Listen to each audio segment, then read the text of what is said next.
Hi there, and welcome to the Alberta Update, a first-hand look at what's happening in your province and with your government. I am your host, Bruce McAllister. Thank you for being with us. As always, we have tons coming your way today. We're going to have the Minister of Mental Health and Addiction, Dan Williams, drop by to talk about the compassionate care, the Compassionate Intervention Act.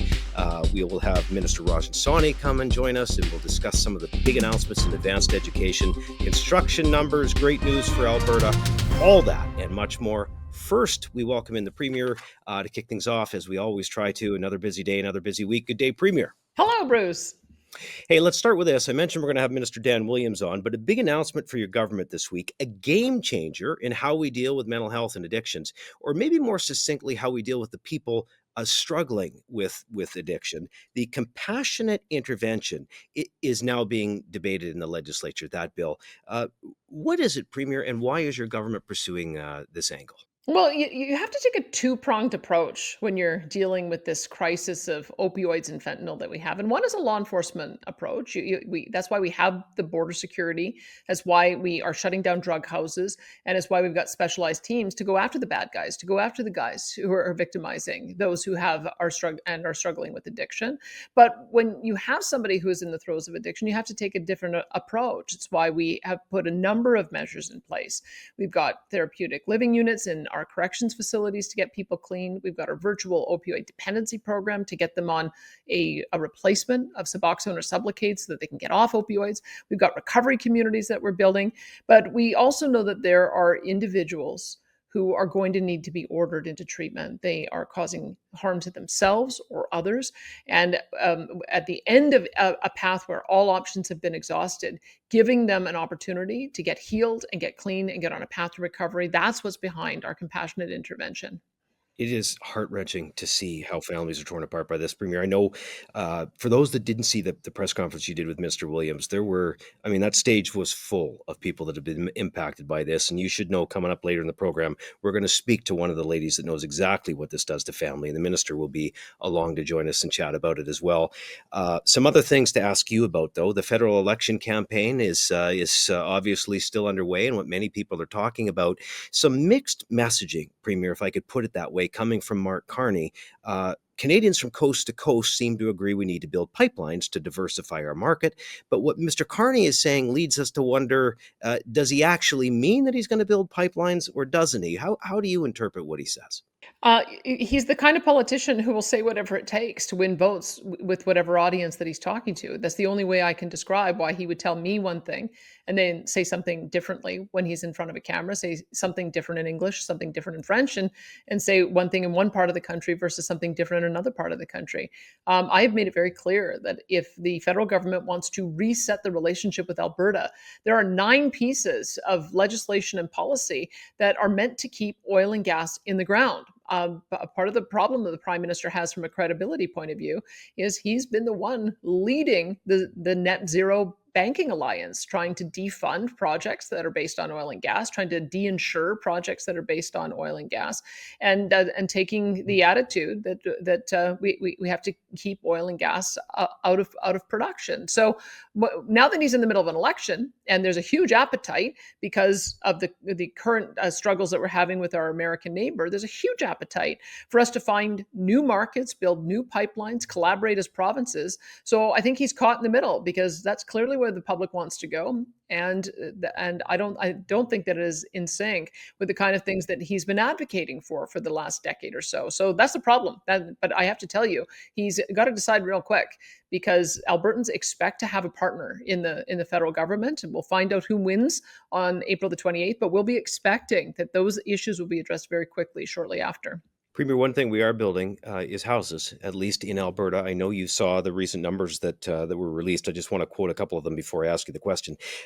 January through March of this year, 11,500 homes roughly built in Alberta, not even 11,000 in Ontario, 7,500 or thereabouts in BC. Those two provinces with way more people in them.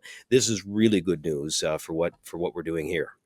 Well, one of the things we should remember when the Alberta is Calling campaign launched a few years ago, on the heels of us having net out migration, one of the value propositions was that you can come to Alberta, you can get a good job, you can buy a home, and aspirationally for young families, that's what they want to be able to see. And so that's part of the reason why we made sure to remove a lot of the barriers to new housing starts. We started up this website called Stop Housing Delays so that people could report something that was standing in the way of being able to get an approval. And one by one, we've been working our way through it. And the success is in those numbers. We last year we had a record year for housing starts. This year we're on track, I think, to have a similar success. We're clearly the destination of choice for the construction industry and the destination of choice for people who want good paying jobs and be able to have affordable home ownership. I think that that's a really positive story to tell. Ontario and British Columbia are the places where you do have unaffordable homes. It's interesting to me that whatever it is that they're doing in those two provinces doesn't seem to be working, but what we're doing in Alberta is. All right, tip of the cap to Minister Nixon and all those involved. Hey, before I let you go, you were off to Asia shortly. Uh, it seems to me that you are no longer letting the federal government do our bidding, and you're making the business case to get our products abroad. I think we have been accustomed historically to having a federal government that takes its responsibility over trade and commerce seriously. The reason why that power was given to the federal government is to open markets, to increase access, to remove trade barriers, to negotiate trade agreements. And frankly, this federal government's been derelict in that duty. Whenever some new delegation comes to Canada to talk about how they would love to be able to have more natural gas, more of our resources, we keep getting the impression from the federal government that there's no business case. Well, there is. And so we're going to go to Japan and South Korea. We're going to make the business case not only for oil and natural gas and ammonia, but also all of our food products, all of our manufacturing, see if we can get more investment that can go both ways. I'm really looking forward to expanding that relationship that we have. We already have pretty good trade with Japan and South Korea. I believe it's about $3 to $4 billion with each of those countries. That it's a small amount compared to what we have with the United States. Our cross-border trade with the United States is more like 188 billion, just to put it into context. But when you look at the opportunity we have with the Coastal GasLink pipeline to the West Coast, the Trans Mountain pipeline to the West Coast, in addition to the Port of Prince Rupert, which could transport any product on rail that you can then put on a container ship and send overseas and shorten that time frame for how to get goods to market. We just have such an amazing opportunity to be able to penetrate the Asian markets, and I think that's going to you'll see that there'll be a few more trade missions like this. My strategy is this. I would love to see us have normalized relationship with the United States, have an honored trade agreement with a renegotiated Canada-US free trade agreement, and continue that historic partnership. I'd love to tear down trade barriers so that we have more trade with our interprovincial partners. Is why I was in Quebec last week as well.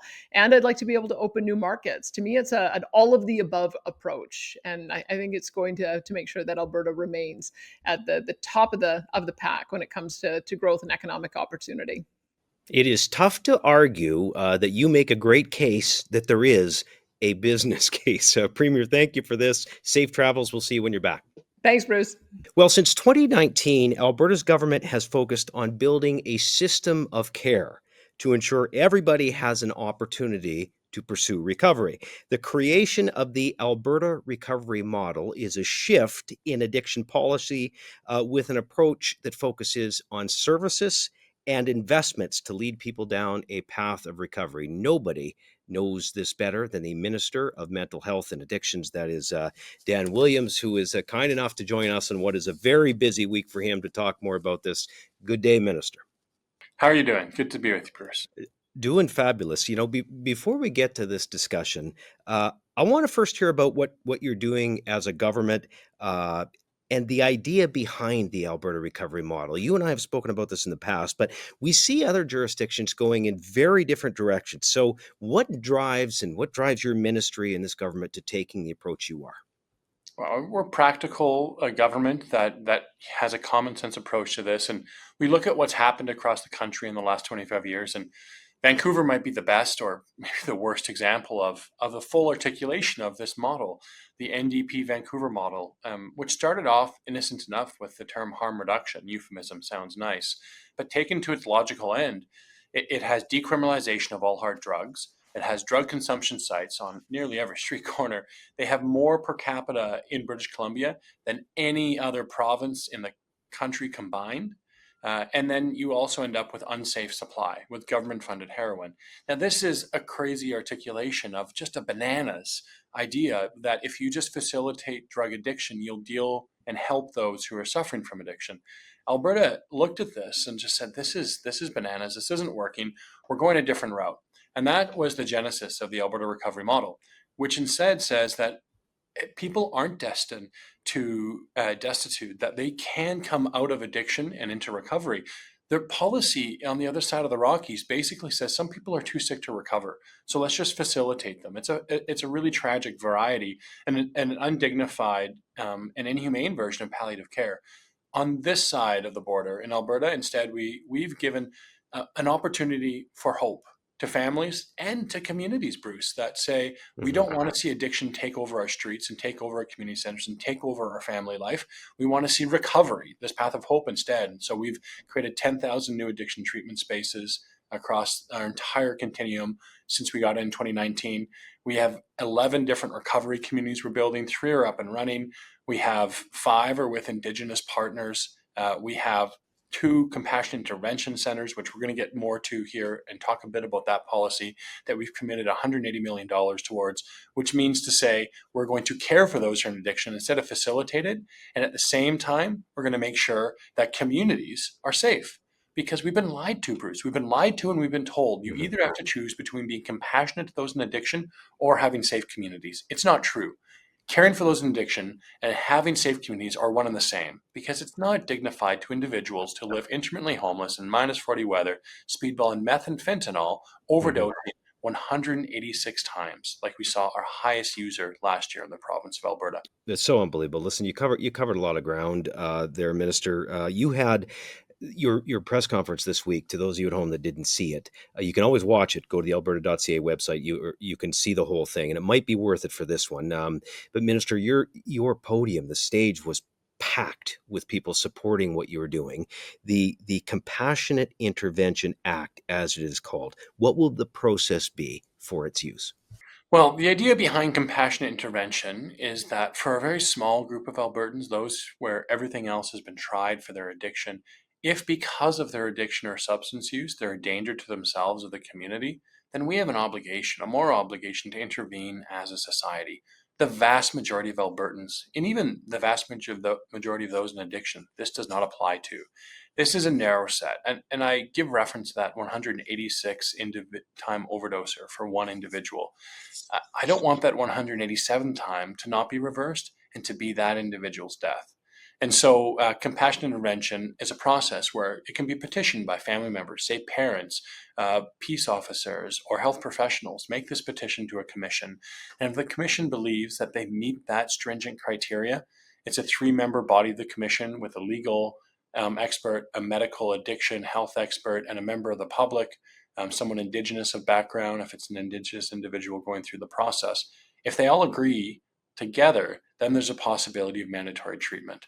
And that's either in a secure 3-month treatment order or community 6-month treatment order. A lot of families have been asking for this, begging for something like this. That said, you have your critics that say you shouldn't be doing this, saying that it won't work. So I'll give you time to address that. What would you say to the critics that say don't do this, it's inhumane, or you shouldn't go forward with this? Well, I mean, I'm a conservative that believes deeply in civil liberties. I want to see the balance and get that balance right. And I think conservatives and Albertans broadly, they can make the distinction between somebody making health decisions for themselves and say, whether they should get a procedure or not, or heck, even, vaccinations when it comes to COVID. Those were decisions that adults could make on their own, of course. This is categorically different. I think we know that. What we're talking about here is I had one individual who works a shelter here in the city of Edmonton, and she told me that someone in their care overdosed 30 out of 31 days in the month of December. 30 out of 31 days in the month of December. I don't want that 31st day to be that man's last. This is who we're talking about. So I care deeply about civil liberties, but it's not respecting the dignity of that person to say that this is quote unquote a lifestyle choice. I think that's nuts. And I don't think there's a constitutional right to overdose 187 times in a year.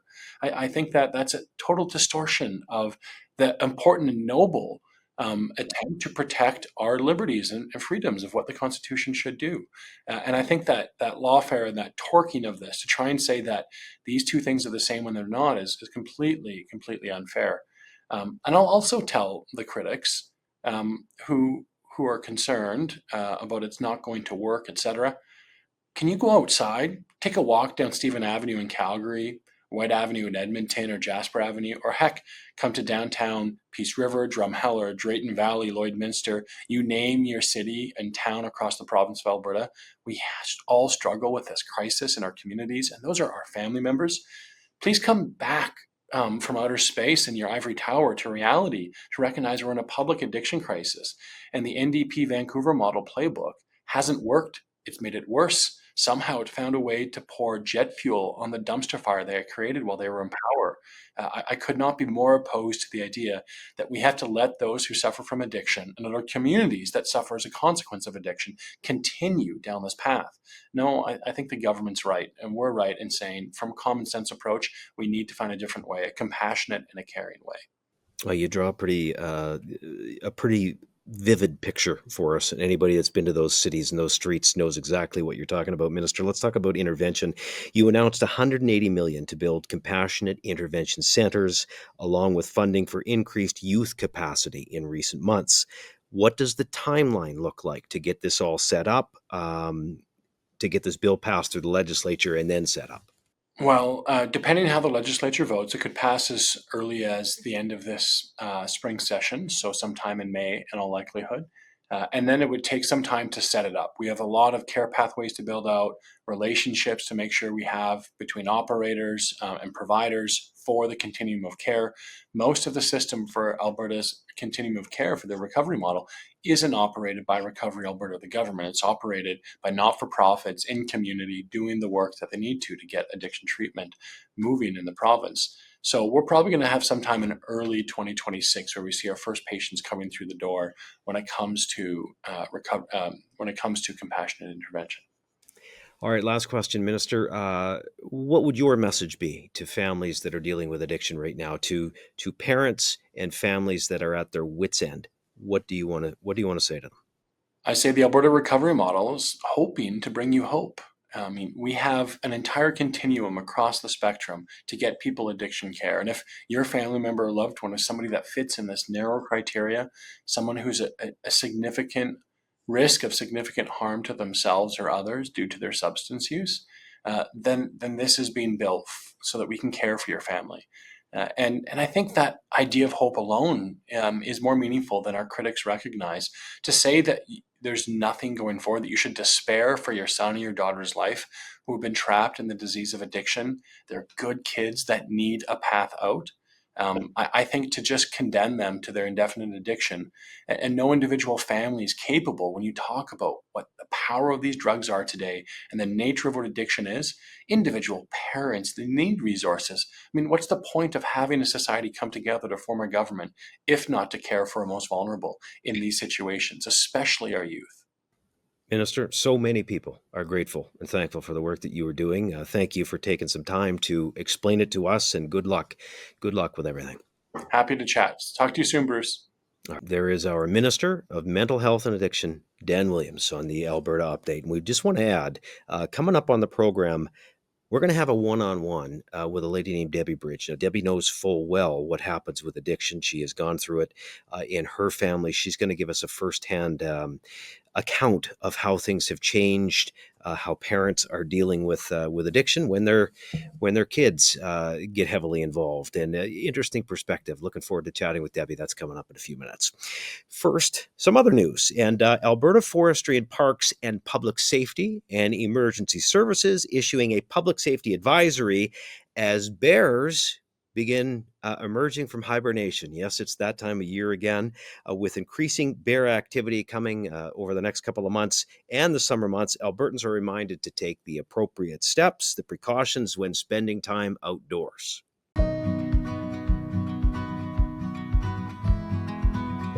As soon as you step out of your vehicle, you have to realize you're in bear country and you should expect bear encounters. Don't wear earbuds. Be out there, be vigilant of your surroundings. If you're traveling on a trail, especially with thicker cover, make sure you're making lots of noise almost continuously. Carry bear spray, know how to use it, keep it in an accessible spot. I live down in the valley here and I wouldn't travel anywhere without bear spray myself. If you can, travel in groups. Group sizes of 4 or more are statistically shown to have far fewer negative bear encounters. Female grizzly bear with cubs is probably your highest risk factor. You're looking for the classic hump on the grizzly bear. Sometimes the claws are so prominent you can actually see obvious grizzly bear claws, whereas you won't be so obvious on a black bear. We have both grizzly bears and black bears in Alberta. You're much more likely to see or encounter black bears. If you do happen to encounter a bear out there on the landscape at close range, first thing you should do is stop, stand your ground. Don't panic. Bear spray out as soon as you see a bear. That should be your first reaction, is getting your bear spray out and ready. If you happen to come around the corner and that bear hasn't seen you yet, you're probably better off to back off and start making noise a long ways away. You might want to start talking to the bear in a low voice and just gonna say, hey bear. Human voice is always best. When we do aversion, pushing bears out of campgrounds and stuff like that, we're always associating with the human voice. So remember, folks, spring marks a high period for human and bear encounters as bears and their cubs, of course, emerge from dens where they've been holed up all winter. So make sure to keep your heads up and enjoy this beautiful province as the video touches on.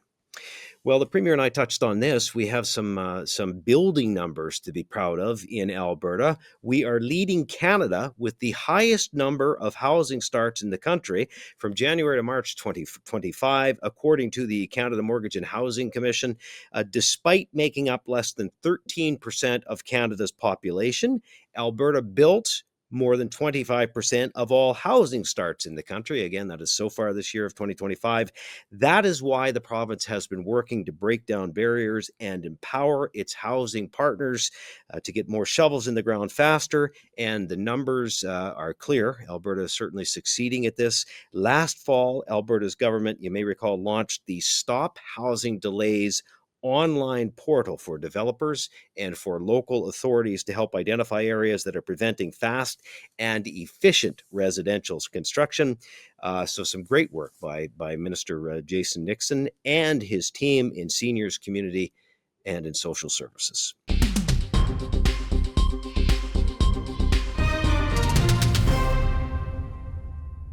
There have been some very positive announcements made for post-secondaries in the province over the last week.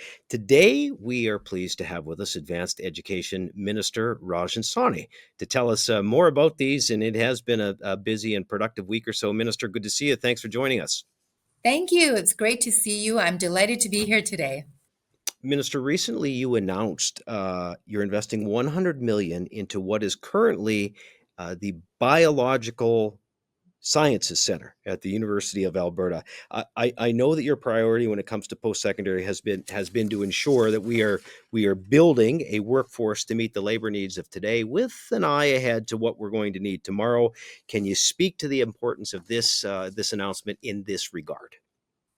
Yes, you bet. This is one of the biggest announcements I've ever made, actually. It's $100 million towards the University of Alberta's Biological Sciences building. And I have to let you know that I actually toured this facility about a year ago.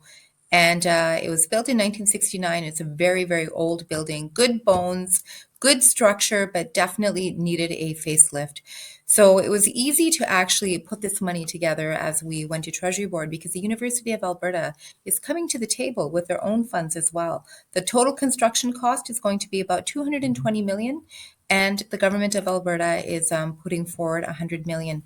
Now, the reason why this is important is because this is a very old building, and some of the renovations that they did to a portion of it a few years back actually uplifted their labs, and they're doing incredible work there.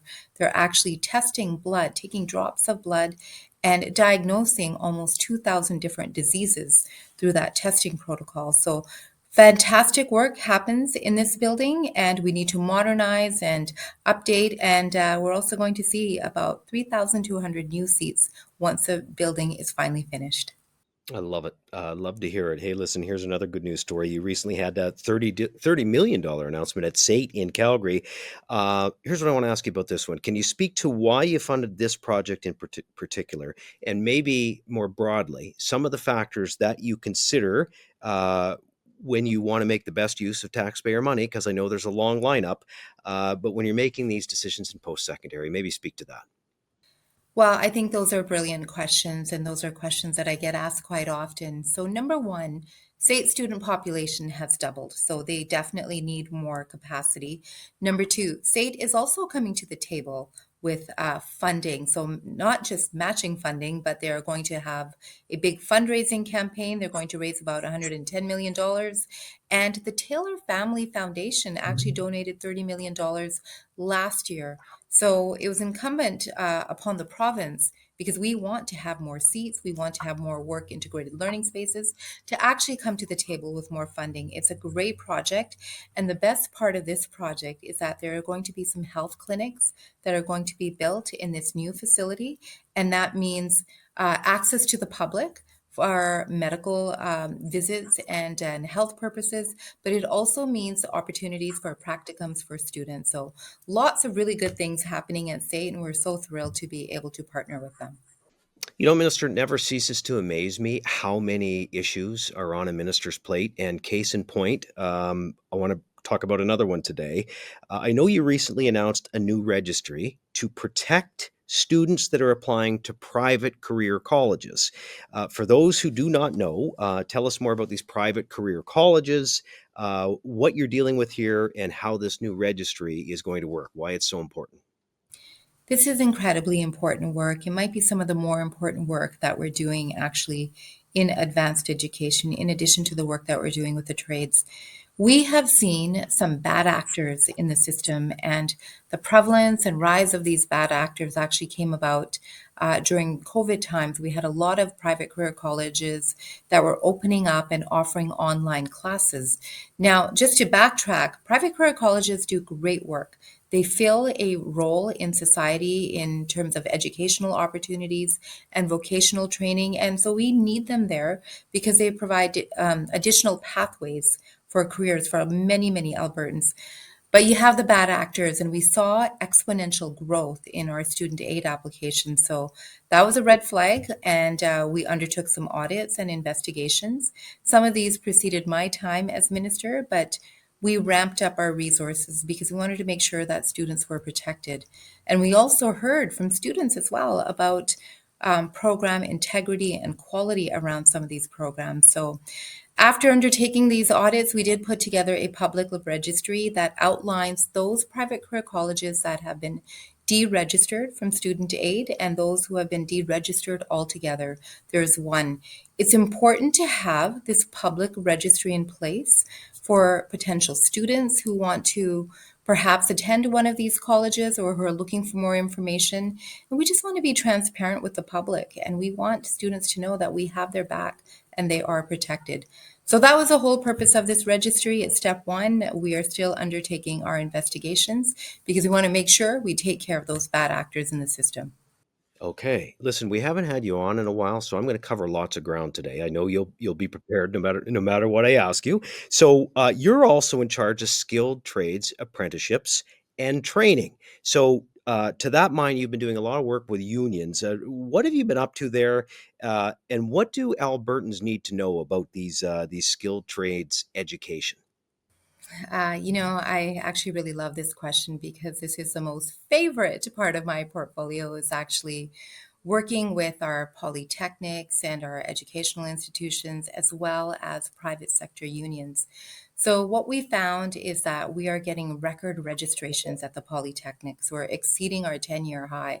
It's over 73,000 apprentices that are registered in the system.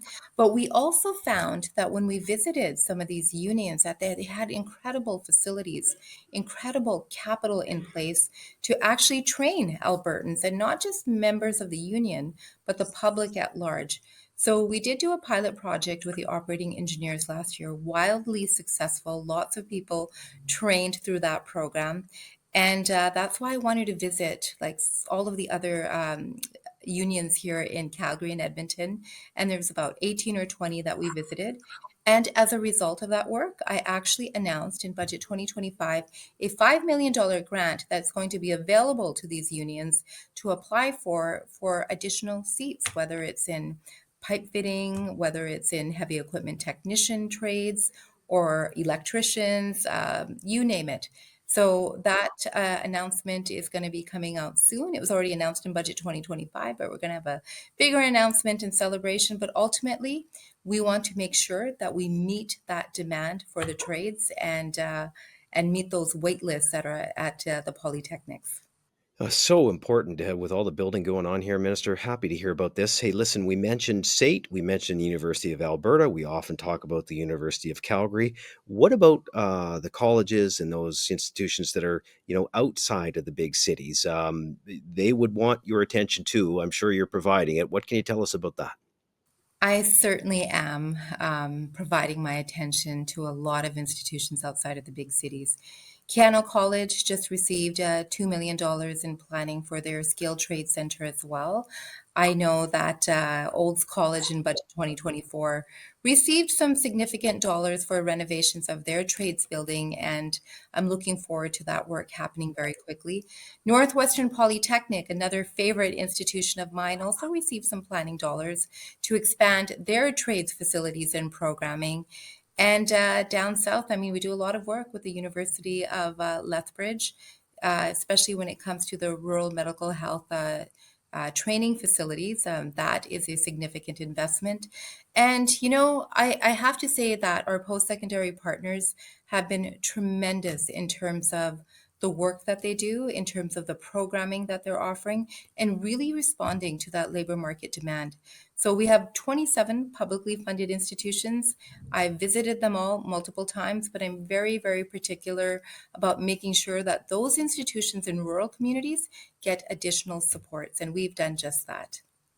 So good, Minister. We could have you on a lot more. You're in charge of a lot, so we appreciate you taking the time to brief us and let us know what you're up to today. Thanks, appreciate it. Thank you. Always a pleasure. There is our Minister of Advanced Education, Rajan Sawhney, on the Alberta update. Well, this week on the legislature grounds, something a little bit different and fun. We had TELUS Kits for Kids. Kit for Kids is a charitable initiative aimed at supporting children across the province and the country in providing essential school supplies. MLAs and ministers all pack the kits. They pack the kit full that include items like pencils, notebooks, hygiene products to help kids start the school year with confidence. So good to see the group going through with that, distributed throughout community, underserved families, and promoting equal access to education is the point. By reducing these financial barriers, Kits for Kids, empowering children to thrive in the classroom and beyond.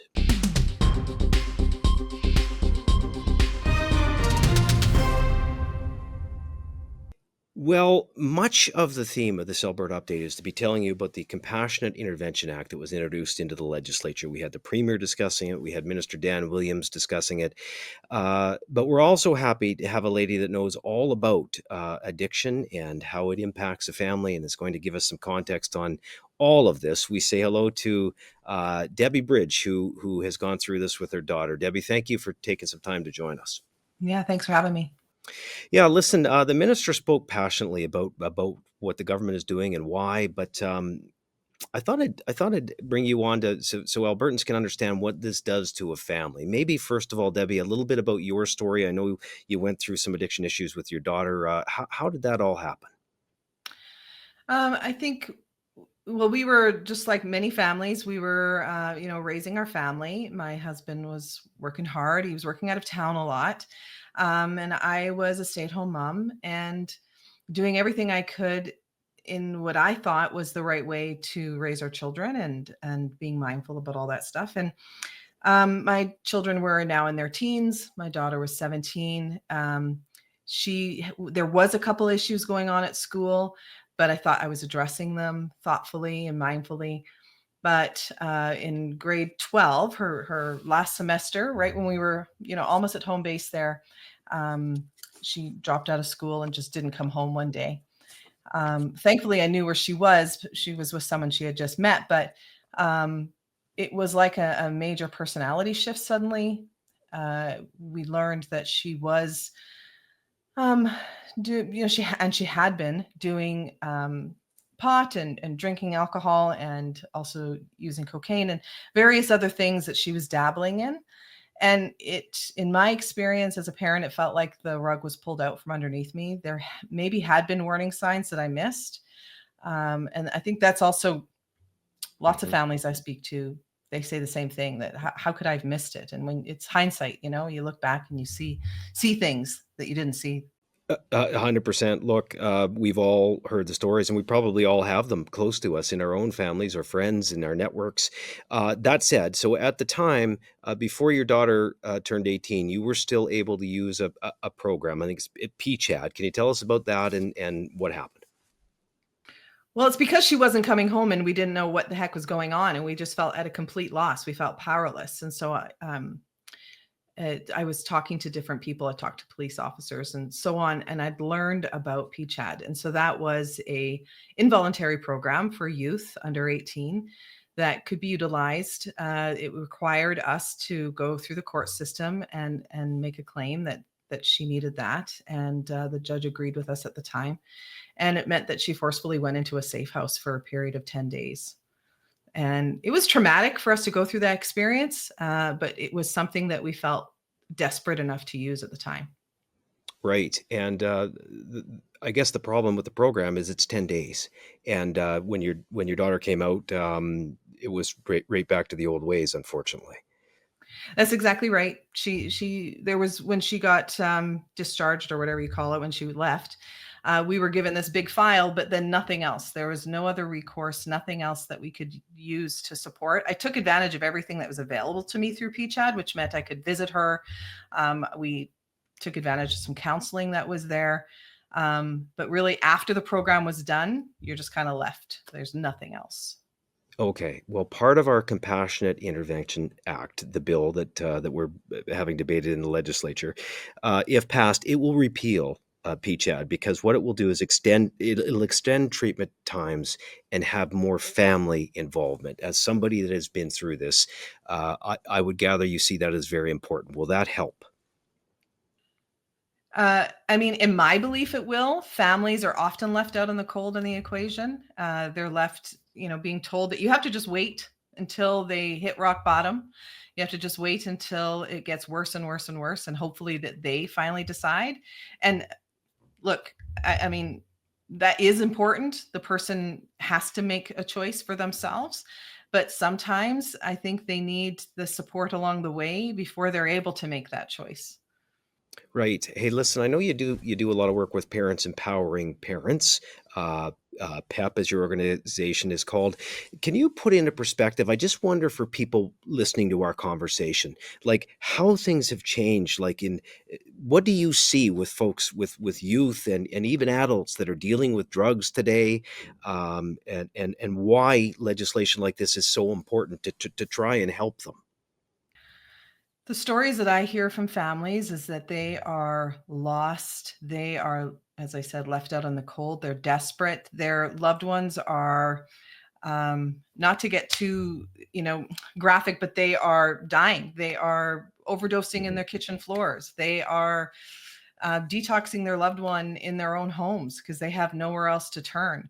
They need this support. They don't know what else to do because they feel ill-equipped and also that the system so far hasn't helped them. And the system wants to as well. That's what they hear, is that the system themselves, say medical professionals, their hands have been tied so far. So this feels like this will meet a gap for some of the families who are interested in that support. Well, we sure hope so. And Debbie, listen, courageous of you to come on and share your story with us. We appreciate it, to bring some context to people, and wish you certainly the best with your work and with your family. And maybe we'll see you down the road. Thank you so much. Thank you. All right. There's Debbie Bridge on the Alberta Update with us. And that does it for this episode of the Alberta Update. A firsthand look at what's going on in your province, what your government is up to. You can find us, of course, on YouTube and on Rumble and on most of the socials as well. We'll take a break next week for Constituency Week, but we will be back the week after. Thank you for being with us today, and have a great week.